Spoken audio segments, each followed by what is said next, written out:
Some miracles don't come wrapped in light. They come drenched in rain, crying softly in the arms of a stranger. The city of London moved like a tired machine that evening. Rainwater raced down the streets, bouncing off taxi roofs and bus windows. Neon lights blurred behind the fogged glass, and the sound of thunder rolled over the skyline like a restless heart. Inside a black Rolls-Royce, Ethan Rowe, 45, sat in silence. His driver, Martin, maneuvered carefully through the heavy downpour. Ethan barely noticed the chaos outside. He had spent years learning to block out the world. After Amelia died, silence became his safest place. He adjusted his cufflinks out of habit.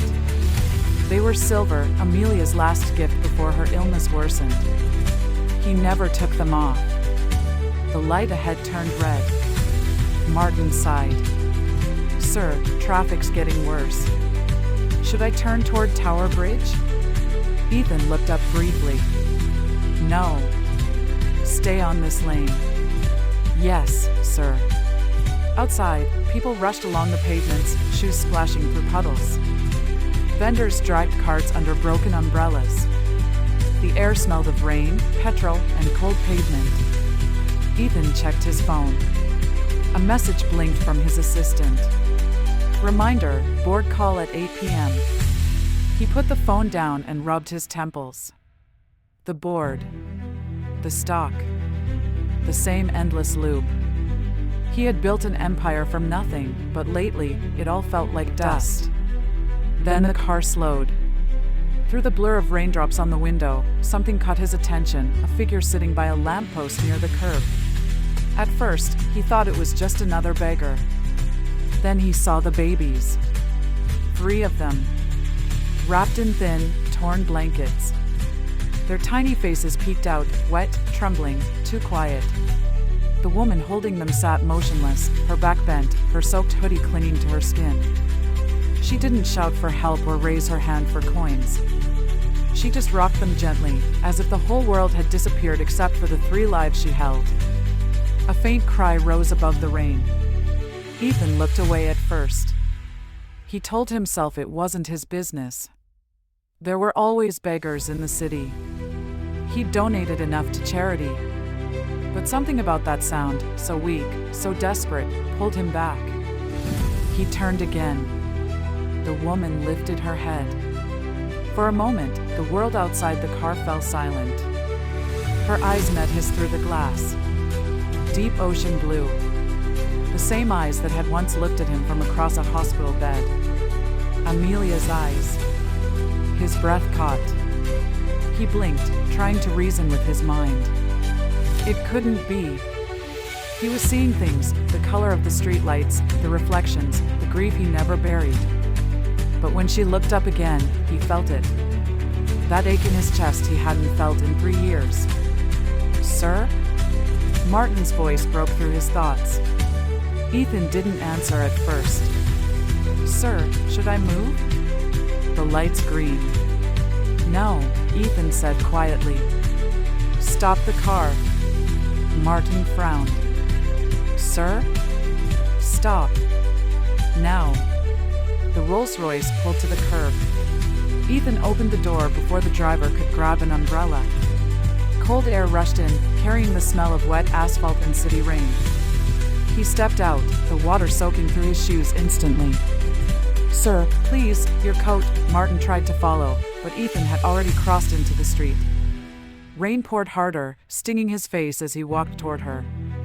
The woman didn't notice him until he was a few feet away. She flinched, clutching the babies tighter. "Miss," Ethan said, his voice steady but gentle, "are you all right?" She looked up quickly. Her lips trembled. "Please, sir, I don't want trouble. We'll move soon." Her accent caught him off guard. It was soft, careful, educated. He looked at the babies. Their cheeks were pale. Their tiny hands trembled beneath the soaked blankets. "Are they yours?" She nodded, barely holding herself up. "Yes, sir. All 3. Triplets." Ethan stared, struggling to understand how someone so young, so fragile, could carry such a burden. The rain didn't stop. Cars moved past them, sending waves of dirty water against the curb. Ethan took off his jacket and placed it over her shoulders. "Get up," he said. "You can't stay here." She hesitated. "I don't need pity." He met her eyes again. "Then call it kindness." Her expression softened, but exhaustion pulled at her. She struggled to stand while keeping the babies close. Ethan reached out a hand. "Please." This time, she took it. They moved slowly toward the car. Martin hurried over with an umbrella, confusion written all over his face. "Sir, what? Who?" "Open the door," Ethan said. Martin obeyed, though his eyebrows shot up as the woman climbed in, clutching the infants protectively. Inside the car, the heater hummed. Ethan sat opposite her, his mind spinning. The woman kept her gaze low, whispering to the babies. Water dripped from her hair onto the seat. He watched her reflection in the window, pale skin, tired eyes, but a strange calm in her movements. She looked 27, maybe younger. Too young to have lived this much pain. "What's your name?" he asked quietly. She hesitated, still rocking the babies. "Lena." He nodded slowly. "I'm Ethan." She gave a faint nod. "And their names?" he asked after a pause. Lena looked at the babies and smiled weakly. "Hope, Faith, and Grace." Ethan froze. The names echoed in his head like a voice from the past. Amelia's voice. "If we ever have girls," she had once said, "I'll name them Hope, Faith, and Grace." Ethan's throat tightened. He turned to the window, watching the rain chase itself across the glass. It couldn't be a coincidence. Lena looked up slightly, meeting his gaze. "Why are you helping us, sir?" she asked. Ethan exhaled slowly. "Because no one helped me when I needed it." For the first time that night, a faint smile touched her lips. It wasn't gratitude, it was understanding. Outside, thunder rumbled again, but inside the car, it was quiet. Only the soft sound of the babies breathing filled the space. Ethan didn't know what compelled him to stop. Maybe it was guilt. Maybe it was fate. Maybe something far deeper, something he couldn't name yet. As the Rolls-Royce pulled back into traffic, Ethan glanced once more at the woman beside him. He didn't know it yet, but this single act of kindness was about to uncover secrets that had been buried for years. Secrets that tied the stranger, those triplets, and his late wife together in ways that would change his life forever. That night, Ethan Rowe brought a stranger and her triplets into his mansion, thinking he was saving them. But in truth, he was walking straight into the heart of his own past. The drive to Ethan's mansion was silent. Rain still beat against the car roof, softer now, like it had run out of anger. Lena sat opposite Ethan, her arms wrapped tightly around the sleeping triplets. Every few minutes, she checked their breathing, her lips moving in quiet prayers. When the car finally turned into the long driveway of his estate, the golden lights of the mansion glowed through the mist like a promise. The gates opened without a word, and uniformed staff hurried out as the Rolls-Royce stopped under the porch. Ethan stepped out first, his shoes splashing through puddles. He turned to help Lena, but she was already standing, swaying slightly, exhaustion written all over her face. He reached out and steadied her arm. "Come inside," he said softly. The warmth of the house hit her immediately, gold chandeliers, polished floors, soft lights spilling across every corner. The staff froze for a moment, staring at the drenched woman holding 3 newborns in blankets that looked like rags. Ethan's voice cut through the silence. "Get towels. Blankets. Hot water. Call the doctor." "Yes, sir." They moved quickly. Someone took her wet hoodie and replaced it with a soft robe. Another set up a crib in one of the guest rooms. Lena refused to sit until the babies were dry and fed. "They haven't eaten properly in 2 days," she whispered. "Please, them first." The staff exchanged glances, no entitlement, no demand, just quiet desperation. Ethan stood by the doorway, watching. Something about her composure unsettled him. The doctor arrived within the hour, a calm, middle-aged man with steady hands. He examined each baby under warm light, his brow furrowed, then relaxed. "They're weak but stable," he said. "A few days of care, and they'll recover." Lena exhaled a breath she had been holding for too long. "Thank you." Ethan nodded to the doctor, who packed his tools and left. Soon, the house went quiet again. It was past midnight when Ethan returned to check on them. He stopped by the open door. Lena sat on the bed, humming softly to the triplets as they slept. Her voice was low, almost like a lullaby she'd sung 1,000 times. Ethan stood in the hallway, listening. Something stirred in him, a feeling he hadn't let himself feel since Amelia died. Empathy, curiosity, and somewhere beneath it, guilt. He could still hear Amelia's voice from years ago, weak but gentle, echoing through the white hospital corridor. "Promise me you'll live for something real, Ethan. Don't let work be all you have left." He hadn't kept that promise. Until now, maybe. Lena turned, startled to see him. "I'm sorry. I didn't mean to wake anyone." "You didn't," he said. "They're peaceful when you sing." She smiled faintly. "Music calms them. It's all I have." Her accent hit him again, soft, measured, unmistakably educated. Not the kind of tone born from the streets. "Lena," he said quietly, "what did you do before all this?" She hesitated. "I used to be a nurse." Ethan raised an eyebrow. "A nurse?" "Yes. At a private hospital in East London. But I lost my job when," she looked down at the babies. "When I had them." "No husband?" he asked gently. Her hands tightened around the blanket. "He died before they were born." The room fell silent. The fireplace crackled softly in the next room. Ethan wanted to ask more, but something in her eyes stopped him. The pain there wasn't just loss, it was memory. Familiar somehow. He cleared his throat. "You should rest. My staff will bring anything you need." "Thank you," she said quietly. Ethan turned and walked down the corridor toward his study. The lights dimmed behind him as he poured himself a glass of water. He leaned on his desk, staring at the rain sliding down the window pane. His reflection looked back, tired, older, uncertain. He whispered to himself, "Why do I feel like I've seen those eyes before?" Outside, the rain began to fall again, soft, rhythmic, as if the night itself was waiting for answers. Sleep never came that night. Ethan sat in his study long after the rain had stopped, staring at the shadows flickering across the walls. The house was quiet again, too quiet. Every tick of the clock felt louder, every creak in the floorboards reminded him he was alone with his thoughts. He had brought a stranger and her 3 infants into his home. Why did it feel like more than charity? Why did her eyes still haunt him?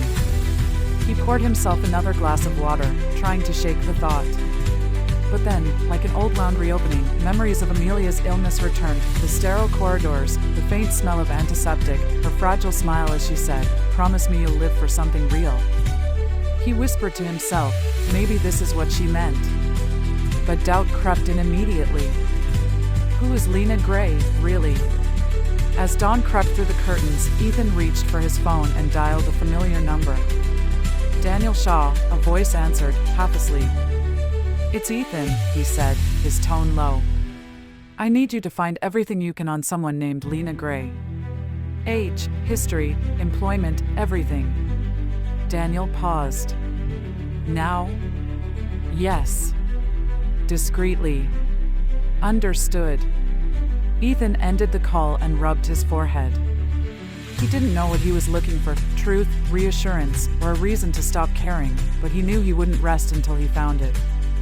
He made his way quietly down the hall toward the nursery. The door was slightly open. Inside, soft morning light spilled over the room. The babies were asleep on Lena's chest as she sat curled up in a chair, still in the same robe from the night before. Her head rested against the cushion, eyes closed, breathing steady. Ethan stood at the doorway, frozen. For a moment, the world felt still. The tiny hands of the triplets rose and fell with her breath. One of them stirred, pressing her cheek against Lena's arm. Something shifted inside him, an ache, warm and heavy. He couldn't remember the last time he saw such purity. Innocence. Love without condition. He thought of Amelia again, how she longed for children, how the hospital told them their final IVF attempt had failed. He remembered her tears and his own silence. And now, this woman with her triplets, appearing out of nowhere, with eyes that mirrored his wife's, sat in his home like an unanswered prayer. He stepped back quietly, leaving them undisturbed. By afternoon, his phone buzzed. A message from Daniel. Sending report now. You'll want to see this. Ethan opened the document, scrolling slowly. His chest tightened as the words appeared. Name, Lena Gray. Age, 27. Occupation, former neonatal nurse at St. Mary's Hospital. Reason for dismissal, ethical breach involving patient file, Mrs. Amelia Rowe. Dismissal date, 3 years ago, same week as patient's death. He read the line twice. Then again. Amelia. His wife. The same hospital. The same week. His hands trembled as he set the phone down. Coincidence? Impossible. He walked to the nursery. Lena was awake now, gently laying the babies in their crib. She turned as he entered, smiling faintly. They're finally sleeping, she said. Ethan's voice was low. You worked at St. Mary's Hospital? Her eyes flickered, surprise giving way to hesitation. Yes, I did. But I can explain. He held her gaze for a long second, searching, waiting, but something in him pulled back. He didn't speak. Didn't ask. Didn't listen. He turned and walked away. Lena reached out slightly. Ethan, please. But he was already gone. Moments later, the deep rumble of an engine echoed through the hall. The mansion's iron gates opened, and Ethan's car disappeared down the misty road. The city loomed ahead, gray and wet once more. He gripped the steering wheel, his heart pounding. Was she part of something bigger? Had his wife's death been more than just illness? He didn't know what answers awaited him at St. Mary's Hospital, but one thing was certain, he was done pretending not to care. Some truths, no matter how painful, refused to stay buried forever. And as Ethan sped through the waking city, one question burned through his mind. Was Lena Gray a victim, or the reason his wife died? The morning air was thick with fog as Ethan parked in front of St. Mary's Hospital. The sight of the building saddened him, the same sterile walls where he'd lost his wife. Now, he was back, not for closure, but for answers. He walked through the familiar corridors, the scent of disinfectant dragging memories to the surface. Nurses passed him without recognition. To them, he was just another visitor. To Ethan, this place was a graveyard of truth. He found his way to the records department, a dimly lit room filled with old cabinets and forgotten files. Behind the desk sat an elderly technician, glasses slipping down his nose as he tapped slowly on a keyboard. Ethan lowered his voice. I'm looking for the file of a former patient, Amelia Rowe. The man squinted. Those records are restricted, sir. Family or legal authorization only. Ethan slid an envelope across the desk. The faint sound of money inside caught the man's attention. Please, Ethan said firmly. I just need 10 minutes. The old man hesitated, then sighed and reached for a key. You didn't get it from me. Minutes later, Ethan sat alone in a dusty back room, surrounded by old paper files and faint humming from the fluorescent lights. The file marked Amelia Rowe felt heavier than it should. He opened it carefully. Page after page of medical reports, lab tests, scans, treatment logs. But something didn't add up. The dates overlapped. Dosage entries were scribbled over. Some progress notes were missing entirely. He frowned, flipping through until a smaller folder caught his eye. Employee disciplinary report, Lena Gray. His pulse quickened as he read. Accusation, unauthorized access to patient records, Mrs. Amelia Rowe. Action taken, immediate dismissal. But tucked behind that form was a handwritten letter, signed and dated 2 days before Amelia's death. He read it aloud under his breath. To the medical board, I have reason to believe Mrs. Amelia Rowe's diagnosis has been falsified. The tests show an immune disorder, not terminal cancer. The current drug trial overseen by Dr. Hensley misrepresents her condition. Continuing treatment could end her life. Lena Gray, RN. Ethan's hand trembled. His breath caught in his throat. They had lied. They had let Amelia die for profit. He sank into the chair, gripping the paper. His wife hadn't just been a patient, she'd been a test subject. For a long moment, Ethan couldn't move. The room felt smaller, the air colder. Everything he'd built, his wealth, his reputation, his peace, suddenly meant nothing. Finally, he stood, pocketed the document, and left without a word. What would you do if the truth he'd buried came back to life? By afternoon, he was back at the mansion. The garden shimmered in the light rain, and Lena sat under the awning, feeding the triplets with gentle patience. Ethan walked toward her, his face pale, his eyes hard. You worked at St. Mary's, he said quietly. You wrote this. He held up the folded letter. Lena froze. Her hand trembled around the baby's bottle. You found it. I did. Now tell me, why didn't you come to me? Her eyes filled with tears. Because no one believed me. They said I broke patient confidentiality. They destroyed my name. What did you tell them, Lena? She swallowed hard. Your wife didn't have cancer, Mr. Rowe. She had a treatable immune disorder. They lied to her, and they used her case for a private drug trial. Ethan stepped back, shaking his head. No, that's not possible. They showed me everything, the scans, the reports. They were falsified, Lena whispered. I saw the real results. I tried to warn her, but the doctor found out. I was fired the next day. Ethan's voice broke. She could have lived? Lena's tears fell freely. Yes. And before she died, she told me, if you ever see Ethan, tell him the truth. Silence hung between them, heavy and cruel. Ethan turned away, his pulse rising sharply. His mind replayed every moment, Amelia's trust, her pain, her final breath. He pressed his hand to his face, fighting back the wave of grief and rage. What have they done to her? He whispered. Would you forgive the people who destroyed your world, if the truth came from a stranger holding your future in her arms? The night air pressed against the windows as Ethan sat alone in his study. The letter from Lena lay open on the desk, its edges curled, its words burning into his mind. He hadn't moved in hours. The fire had died down, but his anger hadn't. Every breath felt heavy with questions that wouldn't stop echoing. Why had they lied? Why Amelia? And what was Lena's part in all this? The sudden vibration of his phone shattered the silence. He looked at the screen. Daniel Shaw. He answered. Tell me you found something. Daniel's tone was low.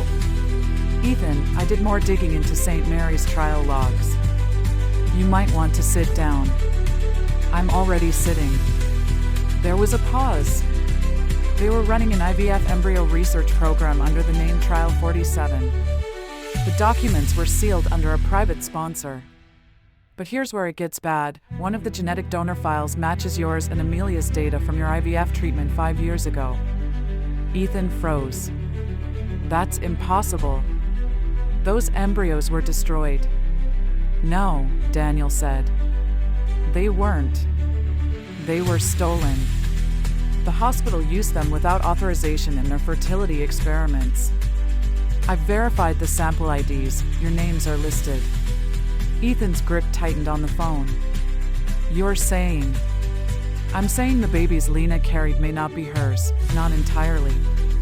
You and Amelia could be their biological parents. The line went quiet. Ethan felt the air leave his lungs.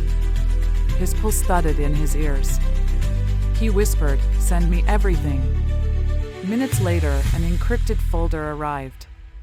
Scans, records, DNA signatures, cold proof of something he couldn't even begin to comprehend. He closed his laptop and stood abruptly, heading down the hall. The house was dark except for the dim light from the nursery. Lena was there, rocking one of the triplets to sleep. Her face softened when she saw him. "Ethan," she said quietly, "you haven't rested." He stepped closer, holding out the printed papers. "I need you to look at this." She frowned, taking them carefully. Her eyes moved across the lines, confusion shifting into disbelief. IVF research, embryos. Amelia Rowe. Ethan Rowe. Her voice broke. "No. This can't be real." "It's real," he said flatly. "They used our genetic material, Lena. Without permission. Trial 47 was never a study, it was a theft." Lena covered her mouth. "I never knew. They told me the babies came from anonymous donors. I swear, Ethan, I didn't know." He didn't answer. His gaze moved to the crib, where the other two infants slept peacefully, unaware of the truth that had just ripped through the room. Lena's tears fell as she whispered, "Then they're yours?" Ethan nodded slowly, his voice shaking. "Mine, and Amelia's." The weight of those words crushed him. He walked to the crib, staring at the babies. Tiny fingers, soft breaths, innocent faces. They were the family Amelia had always wanted, the children she never got to hold.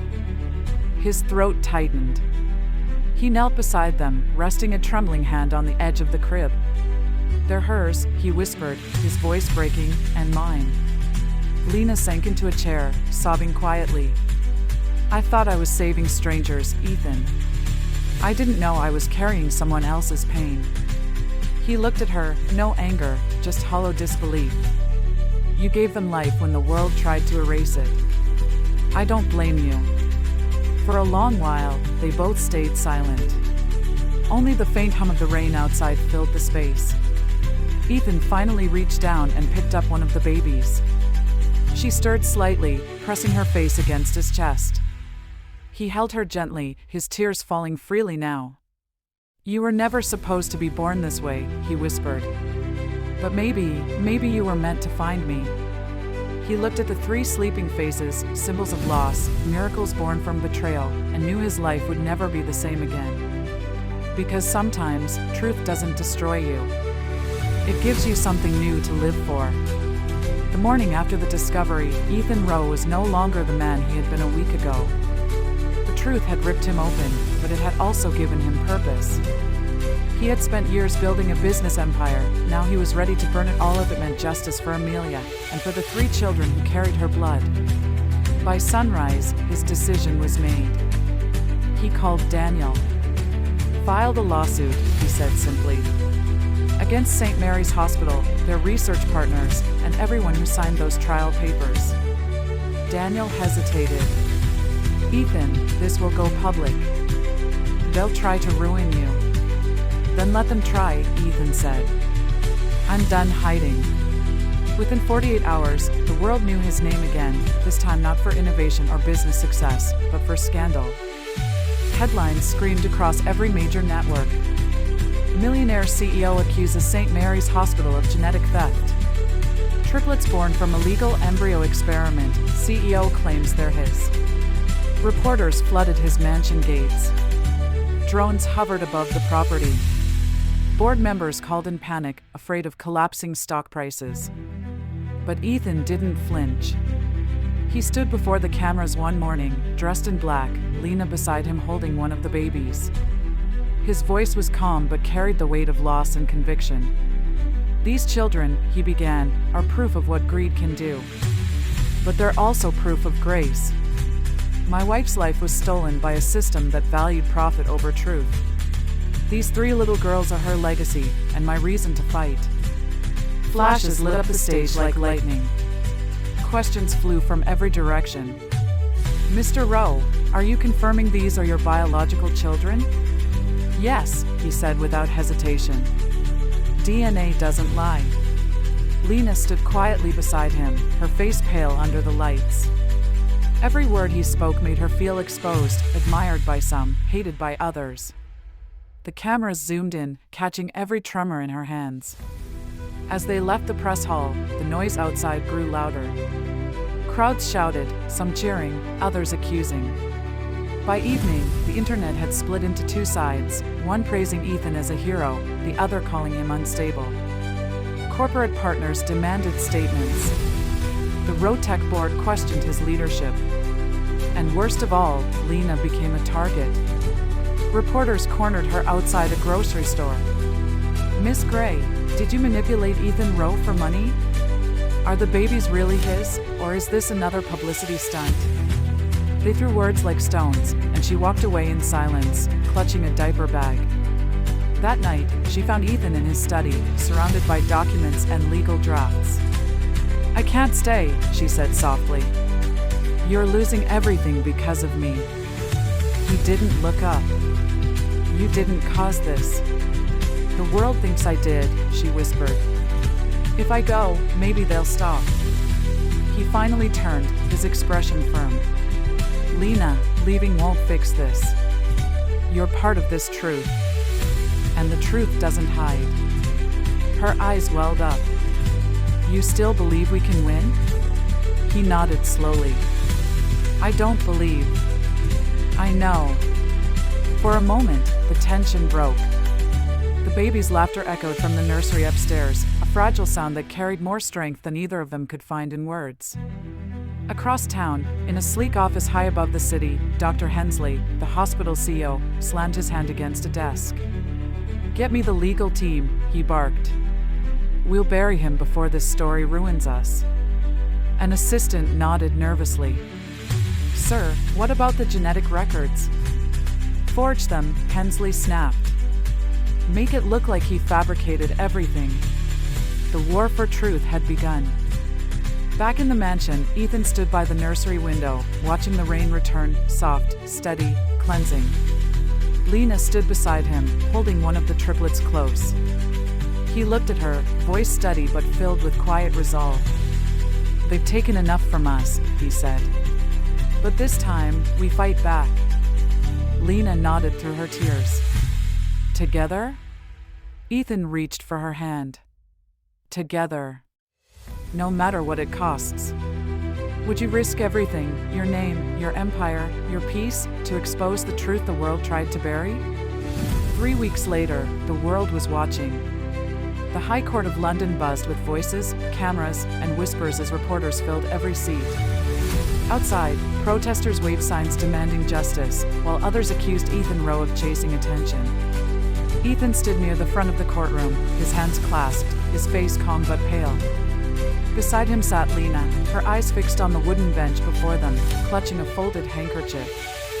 Across the room, the legal team for St. Mary's Hospital shuffled papers, whispering among themselves. Their lead attorney, a sharp man named Mr. Carver, glanced toward Ethan with a smirk that barely hid his contempt. The judge entered. Silence fell instantly. Case 2185, Rowe v. St. Mary's Hospital and Affiliates. Proceed.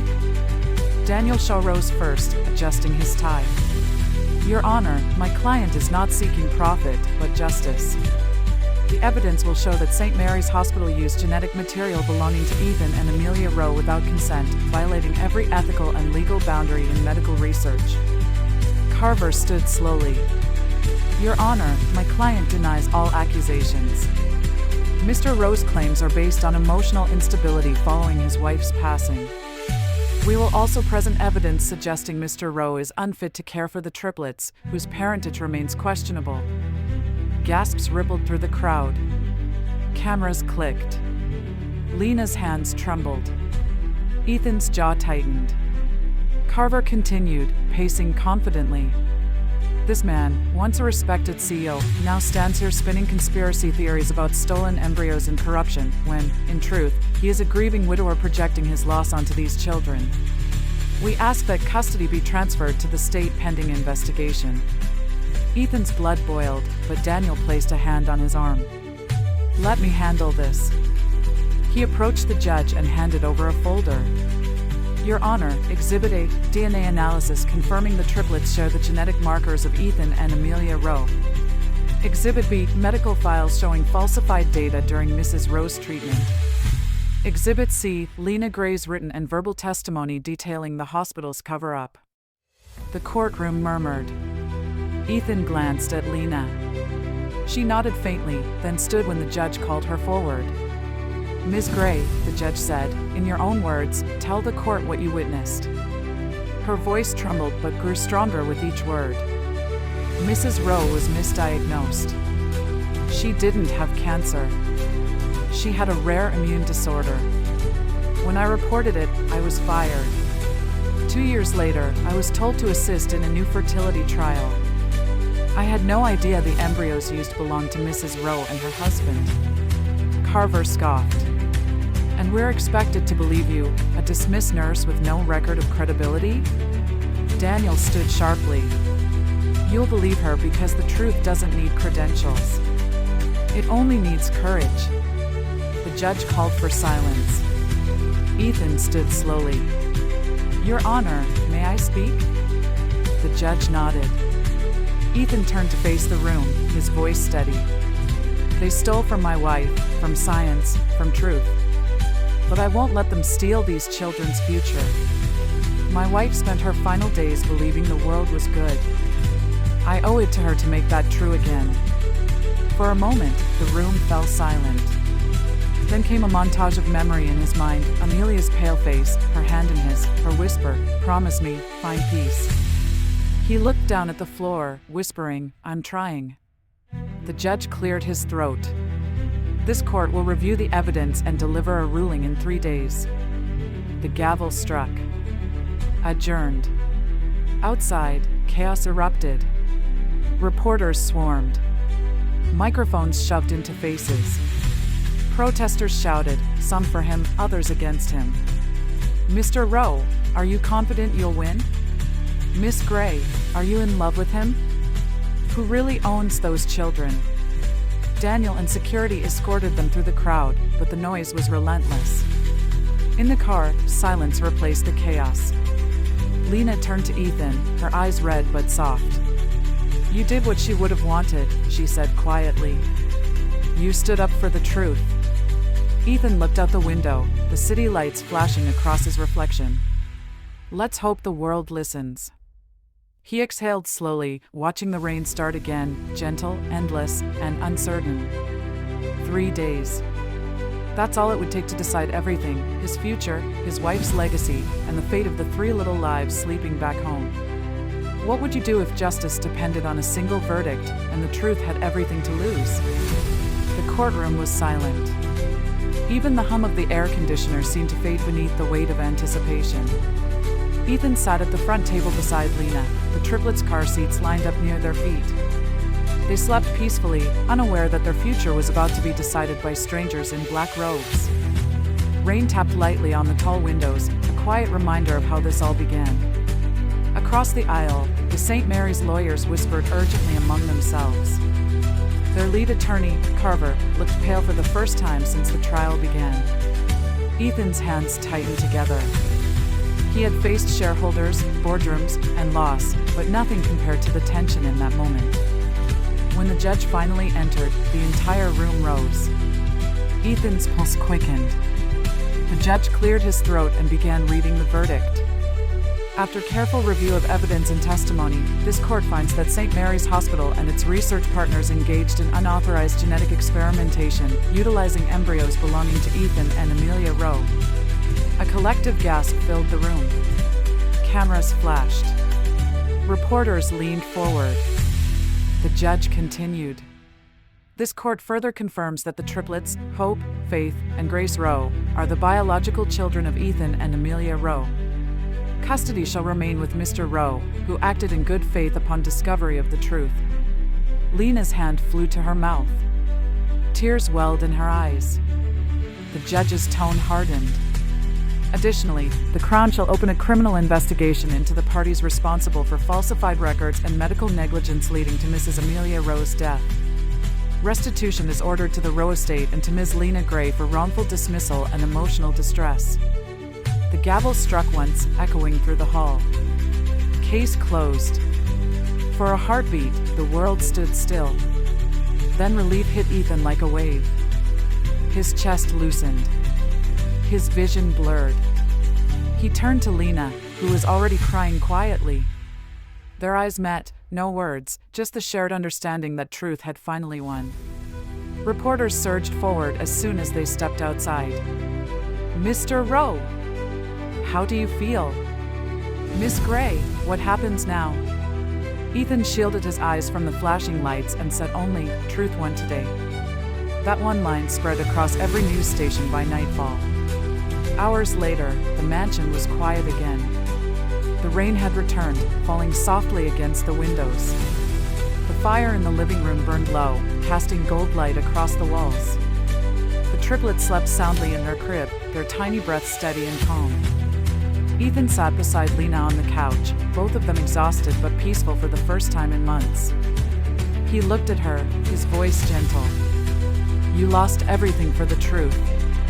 Your job, your reputation, your safety. Let me give it back. She smiled faintly, brushing away a tear. You already have. He studied her face, tired, honest, brave. You could have walked away, he said softly. But you didn't. Lena looked toward the nursery. Because she wouldn't have wanted me to. He nodded, understanding instantly. Amelia. Lena smiled through her tears. She told me once, if truth costs you everything, pay it. It's still worth more than silence. I didn't realize what she meant until now. Ethan reached for her hand. Then we'll make sure her truth lives on. Outside, the rain fell gently against the glass, no longer heavy or cruel, but cleansing, like the world itself was exhaling. He stood, walking to the window. The city lights shimmered beyond the drizzle, glowing softly. For the first time in years, Ethan didn't feel haunted by the past. He felt free.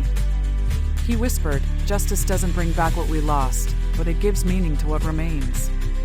Behind him, Lena whispered, and what remains? Ethan turned, smiling faintly. Hope, faith, and grace. The thunder rolled far away, distant and harmless. The rain continued, peaceful and pure, no longer a symbol of pain, but of promise. Would you still fight for truth if it meant standing alone? Or would you choose silence, knowing the world might never forgive you? 6 months later, the Rowe mansion no longer felt like a museum. It was alive. Morning sunlight spilled through wide glass windows, landing on toys scattered across the marble floor. The once silent halls now echoed with soft laughter and the sound of tiny feet. Hope, faith, and grace, each wobbling and giggling, were taking their first steps. Ethan crouched nearby, arms open, eyes shining. Come on, girls. One step at a time. Lena laughed softly from the doorway, clapping her hands as the triplets toddled toward him, their little hands waving for balance. When they finally reached him, Ethan scooped them all up, spinning slowly, their laughter filling the air like music. For a man who once lived only for profit and control, this sound was his new measure of success. Have you ever realized the thing you were chasing was nothing compared to what life gave you by accident? Later that afternoon, the ballroom had been transformed into a press venue. Golden banners bore the name the Amelia Rowe Foundation, its mission clear: to protect whistleblowers, support single mothers, and fund ethical medical research. Ethan stood at the podium, dressed in a simple gray suit, the triplets' small bracelets glinting on his wrist. Lena stood beside him, steady and graceful, her name already printed as the foundation's first director. He spoke calmly, his voice deep but warm. 6 months ago, I believed my life had ended in loss. But truth, no matter how painful, became the seed of change. Today, we honor Amelia, not with grief, but with purpose. And we honor Lena, who carried the truth when no one else would. Applause erupted. Cameras flashed. Yet the moment felt private, an ending written in light instead of sorrow. When the event ended, Ethan found Lena standing by the fountain outside. The sun was setting, its reflection dancing across the ripples. He smiled. "You did well today." She chuckled quietly. "You mean we did?" He nodded. "You know, I used to think legacy meant buildings, money, things that last. But I was wrong." She looked at him curiously. "What does it mean now?" Ethan glanced toward the mansion, where the triplets were playing with their nanny near the steps. "It means leaving behind people who heal what you couldn't." Lena's eyes softened. "You really have changed, Ethan." He smiled faintly. "Loss teaches you fast." That night, after the triplets were asleep, Ethan stood once again by the wide window of his study. Rain had begun to fall, softly, almost shyly, like the world exhaling peace. The city lights blurred through the droplets, and he thought of that night months ago, when he had seen Lena for the first time, soaked, trembling, holding the children he now called his own. Lena entered quietly, carrying one of the babies who had woken up. She joined him at the window, the child's tiny head resting on her shoulder. "You still think of her?" she asked softly. He nodded, eyes still on the rain. "Every day. But she's here, in them. In all of this." Lena smiled. "She'd be proud of you." He looked at her. "No. She'd be proud of you. You were her voice when the world chose silence." The rain eased, the clouds parting to reveal the faint blush of dawn. The first light touched their faces, painting everything gold. Ethan whispered, "Sometimes life hides miracles in broken places." Lena rested her head lightly on his shoulder. "And sometimes, broken places are where new stories begin." He smiled, watching the triplets stir in their cribs on the baby monitor. Hope. Faith. Grace. Amelia couldn't have chosen better names. The camera of life pulled back, past the rain-slick glass, past the mansion that now glowed with warmth, until only the faint sound of laughter remained. The storm had passed. And in its place, life began again. Would you have stopped that day in the rain?